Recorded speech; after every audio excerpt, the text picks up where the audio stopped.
Hey everyone, Happy New Year, and we want to say Happy New Year and welcome to the very first Radiotopia Presents of 2024. It's a series that we are truly excited about. It's called Shocking, Heartbreaking, Transformative. Now, this is from documentarian Jess Shane, who put out an open call on Craigslist and then worked with 4 strangers to explore the standard rules that documentarians and journalists use to tell their subject stories. So this series gets into all sorts of questions about what happens when people's real lives are collected, edited, and consumed. The show pulls back the curtain on what goes on behind the scenes of your favorite nonfiction shows. And then it turns in on itself and some really interesting twists and turns along the way in the making of the show. I've gotten to know Jess a little bit over the making of this show. Every time I chat with her, there's a new wrinkle to this story. It is really incredible. So go check out the new Radiotopia Presents series, Shocking, Heartbreaking, Transformative. It is out now on your favorite podcast platform.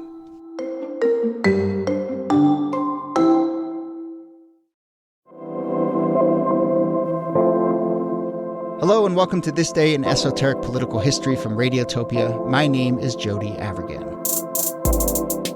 This day, September 1st, 1862, the Internal Revenue Act goes into effect, instituting the first tax on cigars and other forms of tobacco products and levying a new income tax. The Revenue Act of 1862 was basically the first progressive income tax placed on United States residents, higher rates for those earning a higher income. It was put in place to fund Union efforts in the Civil War, but even though it was an emergency wartime tax, it in many ways established a lot of the modern systems and precepts for taxation in this country.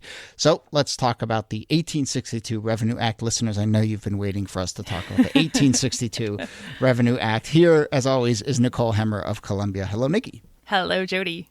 So I promise there's some really interesting things here, and it feels like they're kind of split into 2 things that we should touch on. So one is the long-term legacy, as I hinted at, the idea of a progressive income tax, the establishment of a bureau that would eventually become the IRS. But we should also say that income tax didn't raise that much money, and the majority of the money that was raised here seemed to come from taxing of the sale of tobacco and liquor. So let's start there and tell me, what's interesting to you about the decision to tax tobacco in this moment? So it's super interesting because tobacco is still one of those big cash crops. That's one of the backbones of the U.S. economy. Even though attention has largely shifted to things like cotton as the big cash crop, what tobacco has done has been really interesting. It started to move into states that are still part of the U.S. that haven't seceded. And so there is kind of a revenue base both for the United States and for the Confederate States. Both of them are taxing tobacco during this period because both of them are desperately poor. They do not have anywhere near the amount of money they need to prosecute a war of this size and certainly of this duration. They thought that the war was going to end really quickly. And when it didn't, you get stuck in this lingering war that cost quite a lot of money. So, just to ask a naive question here, but, when you hear tobacco and you think about the Civil War and certainly, the economy of the South, is it not right that was there any element in here of like the North is taxing the cash crop for our adversaries, the South? Is that at all in here? Yeah, I'm certain that there was a little bit of we're coming for you in this tax, but they really did need the money, and they couldn't collect revenue from those seceded states because they didn't control them at that time. Right. So I do think that there's certainly a little bit of that there, but mostly they're just out for that money. And certainly, the taxation of tobacco and other sort of vices is something that has a long history. And I think, was that something that was talked about here of this is a good that a lot of people are, I don't know if there was language about addiction at that point, but this is a good that a lot of people are using in this way. And so we can attach a tax to something that has these maybe moral implications as well as just the need to raise revenue. So you'll get a little bit of that later in the century. There's some talk about vice. There's less talk of the language of addiction. But in this case, it's less about getting people not to consume tobacco. Right. They want people to consume a lot of tobacco so that you continue to have this crop that you can get a lot of money from. That idea of what we would start talking about like as a vice tax or a sin tax, that's much more of like a progressive era innovation, when they're trying to use state policy in order to shape people's conduct. And then we'll talk about this, but for tobacco in the latter third of the 20th century, they really get into this idea of taxing tobacco to keep people from using it.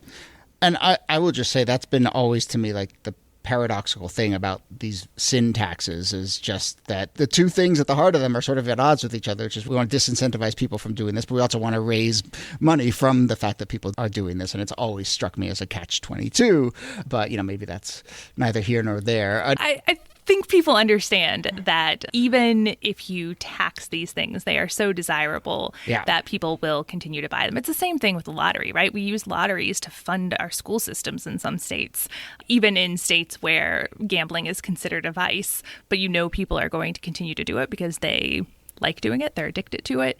And so it's a way of continuing to have continuous revenue for something that you disagree with. Yeah. So let's switch to the kind of nature of the income tax here. As I understand it, for U.S. residents whose annual income were greater than $600 and less than $10,000, it was a 3% income tax. And then if you made more than $10,000, there was a 5% tax. Obviously, those numbers sound very small right now, but from what I gather, this actually really was a tax on the wealthiest Americans. I mean, the majority of Americans were making less than that. Give me some context for just how we thought about progressive taxes at this point. How radical of a notion was it here that the wealthy should pay more the wealthier they get? Yeah, well, the income tax itself was a kind of radical notion. It was something that the U.S. hadn't done in its history before. So the idea that the federal government could tax your income was itself something pretty new. But one of the interesting things about the progressiveness of this tax is that that is a response to public pressure. They understand that people are going to get incredibly upset if they are a yeoman farmer scratching out an existence from the dirt at the same rate that a millionaire in New York is getting taxed. And so there is very much a sense of the politics around the income tax. And remember, as you were just saying, most Americans were living in poverty. And so the idea that you would even get blood out of that stone, I think. Right. When did we stop having yeoman? When did that fall out? I think yeoman as a term is probably something that we don't talk about a ton anymore. We could talk about the history of the rise of factory farming if you'd like. Well, maybe we will at some point. It just occurred to me. You don't hear about yeomen that much anymore. You don't get a lot of yeomen or yo-women in our current discussions. So there's a couple interesting things here. I mean, I will say that this does set off in the sort of wake of the Civil War. But starting with this, there is a sort of an era of a lot of legal wrangling, including a bunch of Supreme Court decisions around the kind of nature of taxing and whether it constitutionally allowed and what kind of direct tax a government can lead to. And this eventually culminates in, 1913. The 16th Amendment passes, which sort of says governments are allowed to tax their people. But, so this is an era, I guess, in which a lot of things are cemented. Taking a kind of step back and looking at a larger, maybe let's take a century-long lens. My notion of at least the 20th century is that income taxes were very progressive and wealthy people were taxed at very high rates up until about mid-century. And then there was a sort of concerted effort to roll that back. Correct me if I'm wrong, if there's more nuance in there. And does it sort of start here? I mean, is it the case that around the Civil War, you get this notion of a progressive income tax coming into play, and then it sort of grows and grows and grows and gets more and more progressive for about a century, and then it starts to get rolled back? Yeah, I think that most of that is right. So what's interesting about that 1862 tax is that it actually lasts for 30 years until you have a very conservative Supreme Court that doesn't believe that the federal government should be doing much of anything, that strips that power away. And that's why you need that 1913 amendment. But yes, at the start, it's just millionaires who are being taxed. And we can call it a conservative rollback in the 1960s, but it actually starts with John Kennedy, who begins to lower the taxes as part of kind of his ideas of Keynesian economics, that this is going to free up some money and that's going to help the economy prosper. Now, he only lowers it to 70%. It will move a lot lower once you get somebody like Ronald Reagan in office. And then that is sort of the concerted effort to do away with taxes as much as possible altogether and to make the system more regressive. One other tidbit about the mid-1860s and this tax, this bill goes into effect in 1862. You read the history books and it says, and starting in 1863, there was a bunch of organized crime and tax evasion efforts. So, I think it just shows like that stuff happens pretty quick. That anytime there's a new tax, there will be efforts to evade it very quickly on its heels. See the 19-teens and 1920s of prohibition and how all of that worked out. Yeah. All right, well, let's leave 1862 and let's do, as we often do at the end of the show, a couple also on this days. And so we actually have, well, say in 1752 on this day, the Liberty Bell arrived in Philadelphia. Fully intact. Fully intact. Oh, when did it crack? So it cracks the first time that they ring it. I'm going to assume that happens in Philadelphia, and then they stop ringing it because of that. Yeah.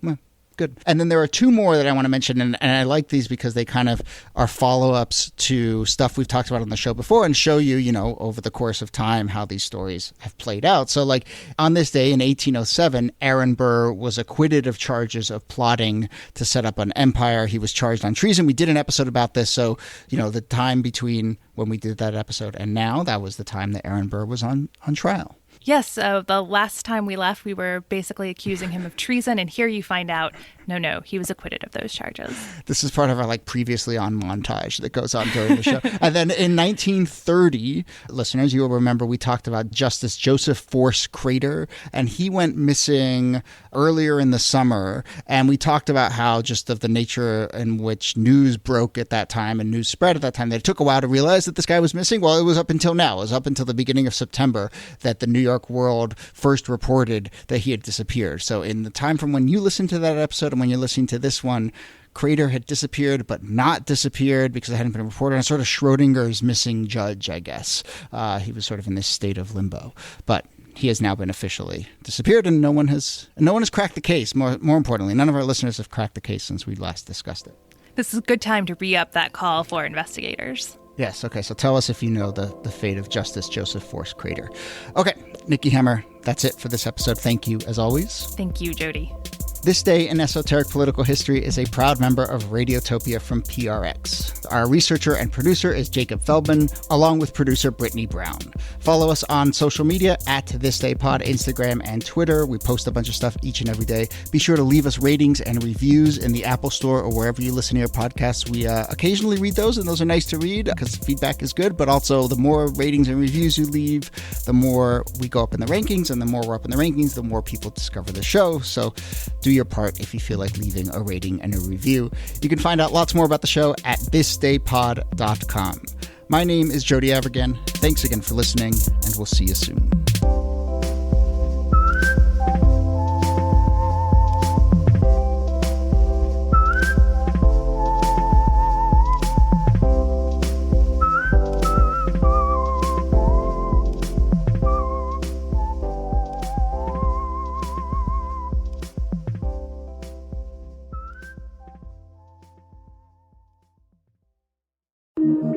Radiotopia